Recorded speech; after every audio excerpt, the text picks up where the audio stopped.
There are a lot of great teachers in the system, but I think the unions are making them look bad by fighting against reopening. The unions are pouring into the streets and including political demands tied to reopening.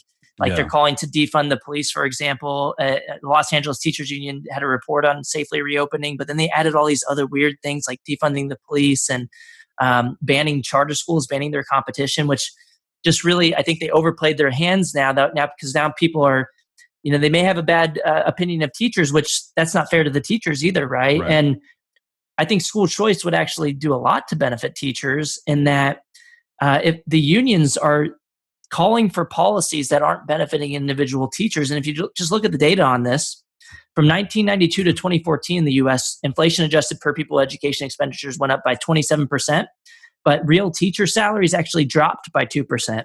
And it's because it's a monopoly. They don't have a strong incentive to spend the money wisely. And the best way to spend that money wisely is in the classroom on the teachers. So when the teachers are complaining about having to buy their own supplies and how they're not making enough money, they kind of have a point.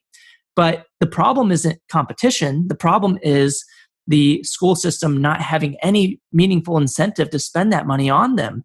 And just look at the administrative bloat from 2000 to 2017 in the US and in the public school system. I don't have to adjust for inflation, so I don't even have to say real here. These are people, it's not dollars. But the number of students in the system increased by 7%. The number of teachers in the system increased by 8%. But the number of principals and assistant principals increased by about 33%, and the number of administrators increased over 10 times the rate of the increase in students by 75%. So they're throwing more and more people into the system, which is good for union bosses because they get more political power by having more employees and a larger voting bloc, and they have more union dues because of more people in the system. And that benefits the union bosses, but not the individual teachers.